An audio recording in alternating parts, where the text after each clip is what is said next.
মহামারীর যে জরিপ, সেই জরিপটা আরো সঠিকভাবে আমাদের প্রণয়ন করতে হবে, একদম দশমিক সহ বলতে হবে। তারপরেও যদি ধরে নেই সর্বনিম্ন 90% মুসলমানের দেশ,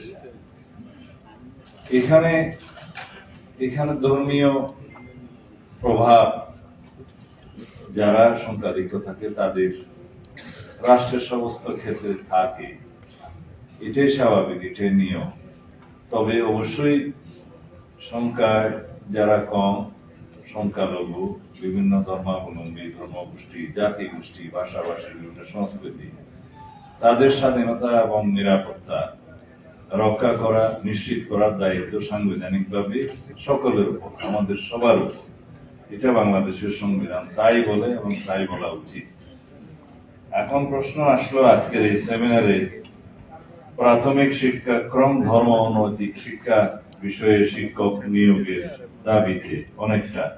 আমি জিজ্ঞেস করছিলাম, আমার কাছে সঠিক তথ্যটা নাই, যে আমাদের প্রাথমিক পর্যায়ে ধর্মীয় শিক্ষার, ধর্ম ও নৈতিকতা শিক্ষার শিক্ষকের পদ বর্তমানে আছে কিনা, এটা ডক্টর কবির বলতে পারবে।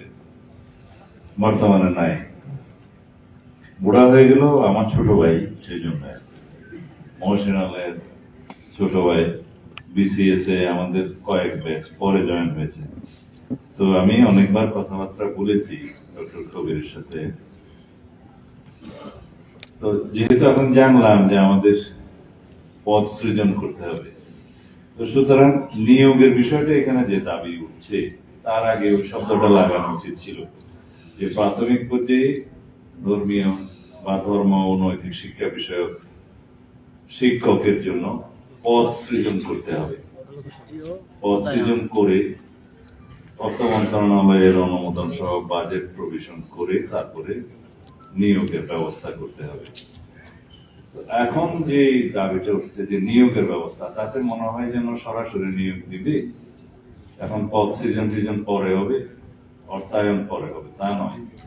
প্রকৃতপক্ষে যারা সরকার পরিচালনা করেছে অথবা করবে এবং পার্লামেন্টের অভিজ্ঞতা আছে, তাদেরকে এই ভাষায় কথা বলতে হবে। যদি আমাদেরকে সরকার পরিচালনা বা রাষ্ট্র পরিচালনার দায়িত্ব আল্লাহ রাব্বুল আলামিন দেয়, জনগণ দায়িত্ব দেয়, তবে আমরা বাংলাদেশের শতকরা 90% মুসলমানের দেশে ধর্ম ও নৈতিকতা শিক্ষার জন্য প্রাথমিক পর্যায়ে পদ সৃজন করে সেখানে নিয়োগের ব্যবস্থা করব ইনশাআল্লাহ।